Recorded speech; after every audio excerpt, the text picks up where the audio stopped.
यजमान जल्दी चलो, श्राद्ध का समय निकलता जा रहा है। चलो। दूसरे पंडित जी को भी लेके चलना है। हाँ चलो पंडित जी चलो। राम राम पंडित जी। राम राम भाई।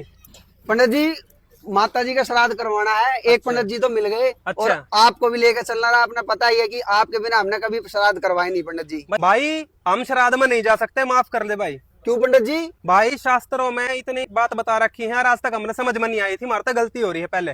पंडित जी फिर हमारी दादी के श्राद्ध का क्या होगा? भाई आपके दादी की श्राद्ध की चिंता मैं नहीं कर सकता।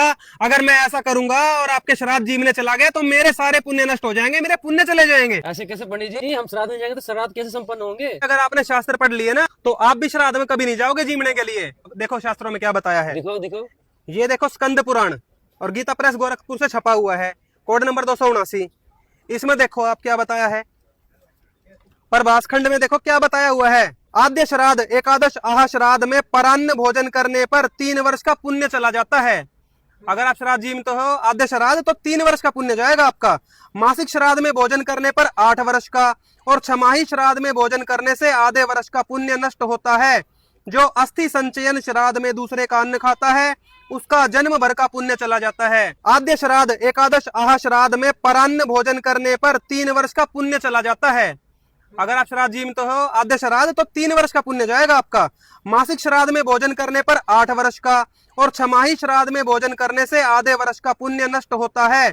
जो अस्थि संचयन श्राद्ध में दूसरे का अन्न खाता है उसका जन्म भर का पुण्य चला जाता है। कि ऐसी शास्त्र विरुद्ध क्रियाएं करके श्राद्ध में जीव के मैं अपना पुण्य क्यों खाऊं? अरे पंडित जी, अब तो मेरे आंख खुल गए। अब मैं किसी के श्राद्ध नहीं जूमूंगा।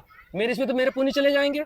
अरे कैसी बात कर रहे हो पंडित जी? ये तो भ्रमित हो गया। आपको मेरे साथ चलना पड़ेगा। मैंने तो आपको एडवांस भी दे रखा है। पकड़ो भगत जी। अरे आपने अरे पकड़ो पंडित जी 500 रुपए। अरे पंडित जी मैं अभी ये कर नहीं कर सकता, मेरे से पुण्य चले जाएंगे। पंडित जी आपको ज्ञान कहाँ से प्राप्त हुआ? अरे भैया मैंने संत रामपाल जी महाराज जी के सत्संग सुने और उनका ज्ञान समझ के जब उनसे नाम दीक्षा ली तब ये ज्ञान प्राप्त हुआ है। आप भी आज से संत रामपाल जी महाराज जी का सत्संग सुनो और अपने पुण्य बचाओ, पाप में मत पड़ो। और सभी पंडित भाइयों से प्रार्थना है कि किसी के श्राद्ध में जीवने मत जाओ। ये शास्त्रों में बताया है, अपने पुण्य दे के आ जाते हो आप। तो अपने पुण्य क्यों खराब कर रहे हो किसी के लिए? और ये वीडियो सारे पंडित भाइयों तक भेज देना ताकि उन तक हमारी प्रार्थना चली जाए। सत साहेब।